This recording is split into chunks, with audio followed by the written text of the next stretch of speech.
गरीब ननद आई मायके। काव्या एक बड़े परिवार की बेटी थी, लेकिन पिता के वचन के चलते उसकी शादी अपने पिता के गरीब दोस्त के बेटे से हो जाती है और काव्या एक गरीब घर की बहू बन जाती है। गरीब होने के बावजूद उसके ससुराल वाले उसे बहुत प्यार करते थे और उसे कभी इस बात का एहसास तक नहीं होता था कि वो गरीब है। काव्या बहू, शादी को 1 साल होने आया है, अभी तक तू ढंग से अपने मायके में रहने तक नहीं गई। हाँ माँ जी, बात तो आपकी सच है। 1 साल में मानो मैं तो अपने मायके को भूल ही गई हूँ। आप लोग मुझे इतना प्यार जो करते हो, लेकिन अब मम्मी की बहुत याद आ रही है। सोच रही हूँ कि इस बार 1 महीने रह कर आऊँ क्या? अरे नहीं, 1 महीना तो बहुत ज़्यादा हो जाएगा। यहाँ सब कैसे मैनेज होगा?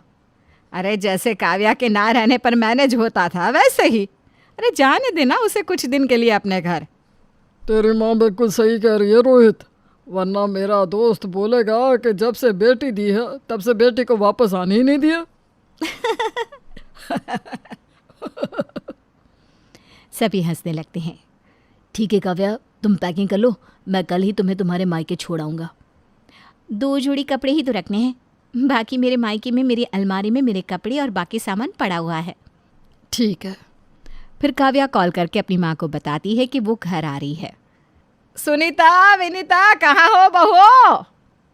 क्या हुआ, क्यों गला फाड़ रही हो माँ जी? अरे कभी तो ढंग से बात कर लिया कर। दीदी की तो आदत ही है ऐसे बोलने की। क्या हुआ माँ जी, बताइए तो। अरे काव्या घर आ रही है कल 1 महीने रहने। अच्छा, काव्या दीदी आ रही है, ठीक है, आ जाने दो। हाँ तो उसके स्वागत की तैयारी करो। हैं? जी माँ जी।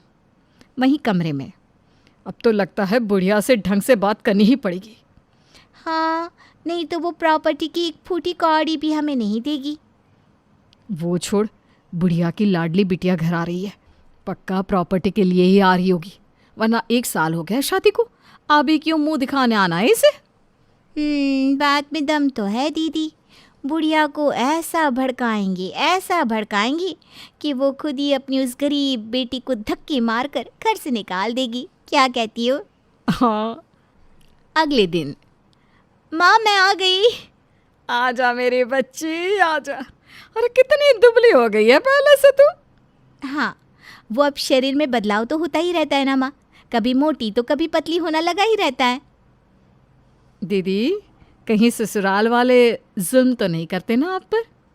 हाँ, गरीबों का क्या भरोसा, दहेज के लिए परेशान करते हो, खाना ना देते हो।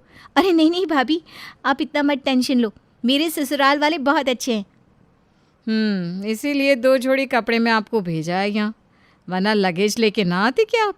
अरे मेरे कपड़े हैं ना यहाँ पर, इसलिए मैं लगेज नहीं लाई। वो तो मैंने पहन डाले। अब तुम लोग काव्या को थोड़ा आराम करने दोगी? हैं? चाय पानी पूछोगी या बस बातों में लगी रहोगी? जाओ चाय नाश्ता लेकर आओ मेरी बेटी के लिए। जी माँ जी। फिर दोनों बहुएं किचन में चली जाती है। जा तू भी फ्रेश होके आ जा तब तक। जैसे ही काव्या अपने रूम में जाती है, अरे दीदी, वहाँ कहाँ जा रही हो? अब मेरे कमरे में। अब वो आपका नहीं, मेरा और आपकी भैया का कमरा है। हमारा कमरा छोटा पड़ता था ना, इसलिए हम इसमें शिफ्ट हो गए। आप गेस्ट रूम में रह लो, कुछ दिनों के लिए क्या कमरा फंसाओगी।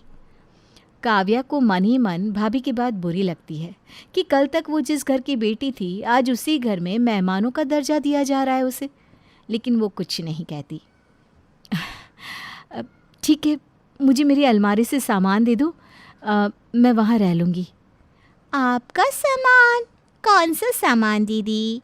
अब यहाँ आपका कुछ नहीं है, जो भी था मैंने फेंक दिया और जो यूज़ करने लायक था यूज़ कर लिया। काव्या भाभी की बात का कोई जवाब दिए बिना गेस्ट रूम में चली जाती है। यार, मैंने तो 2 जोड़ी कपड़े ही लाए। एक काम करती हूँ, माँ से पैसे लेके मार्केट से कपड़े ले आती हूँ। माँ, कुछ पैसे दे दो ना, कपड़े लाने हैं। भाभी ने मेरे सारे कपड़े यूज़ कर लिए। अच्छा, ये ले बेटा, पैसे ले और जाकर शॉपिंग करा। फिर काव्या कपड़े लेने चली जाती है। वहीं सुनीता सब कुछ देख रही होती है। आज कपड़े के लिए माँ जी से पैसे लिए हैं, कल को प्रॉपर्टी में हिस्सा मांगेगी ये गरीब। कुछ भी हो, इसे जल्दी से जल्दी यहाँ से भगाना होगा। इसका तो एक ही उपाय है, माँ जी के मन में मीठा जहर घोलना होगा। मीठा जहर मतलब? मतलब सांप भी मर जाए और लाठी भी ना टूटे। सुनीता चाय नाश्ता लेके हॉल में आती है। काव्या दीदी कहाँ गई? हम चाय नाश्ता लाए थे।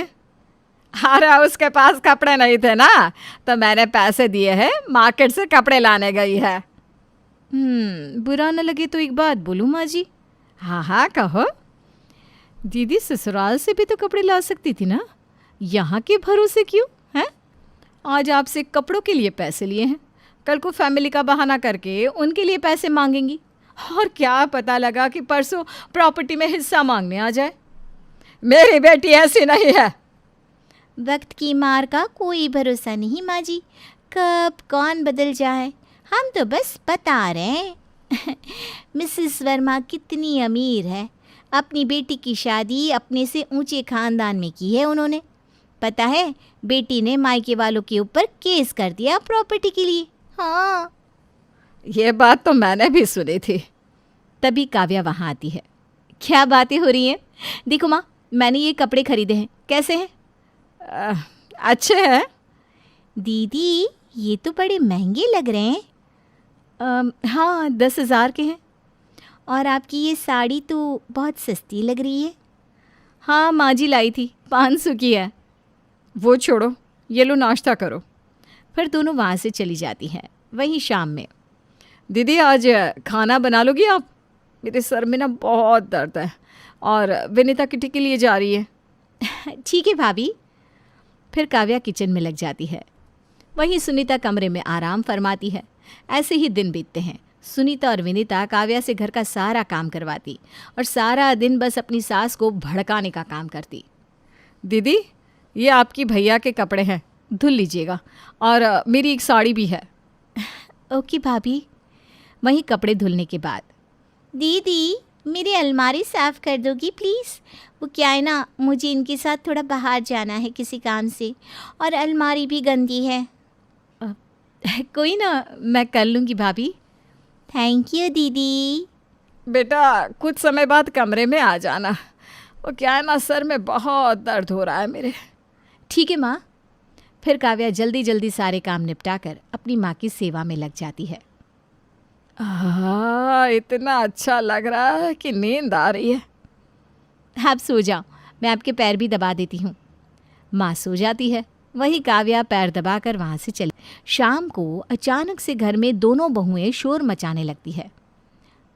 माँ जी, मैं कह रही हूँ आपकी बेटी ने ही चोरी की है। क्या हुआ भाभी? पैसे चाहिए थे ना, तो मांग लेती। अलमारी साफ करने के साथ साथ मेरे पैसों पर भी हाथ फेर लिया। आज मैंने जो आपको कपड़े दिए थे, इनकी जेब में सोने की चेन रह गई थी, आपको मिली थी? नहीं तो भाभी, उसमें कुछ भी नहीं था।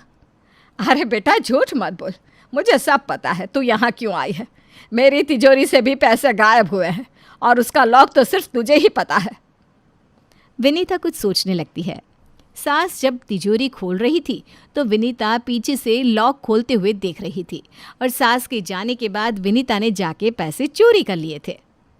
माँ आप कुछ भी मत कहिए, आपको मुझ पर यकीन नहीं है? देखिए दीदी, इस घर में गरीब तो एक आप ही हो, आपके सिवा कौन करेगा ये गंदा काम? माँ जी मैं तो कहती हूँ ननद जी ने ये सब किया है, इनके कमरे की तलाशी होनी चाहिए। जिसके बाद दोनों भाभियां काव्या के कमरे की तलाशी लेती है, जहां माँ और विनीता के चोरी हुए पैसे भी मिलते हैं, साथ ही सुनीता की सोने की चेन भी मिलती है। अब भी कोई सफाई देनी है आपको? माँ जी मैंने आपको कहा था ये पैसों के लिए ही यहाँ आई है। माँ मैंने ये सब नहीं किया, मेरा यकीन करो। पर माँ तो जोर का थप्पड़ मारती है। चुप, एकदम चुप। मुझे पहले ही बहुओं की बात सुन लेनी चाहिए थी। तो प्रॉपर्टी और पैसे के लिए यहाँ आई है ना, लेकिन एक बात कान खोल कर सुन ले, तेरी इस हरकत के बाद तुझे इस घर में फूटी कौड़ी भी नहीं मिलेगी। तभी रोहित वहाँ काव्या को लेने आता है और वो ये सब सुन लेता है। ये क्या हो रहा है यहाँ?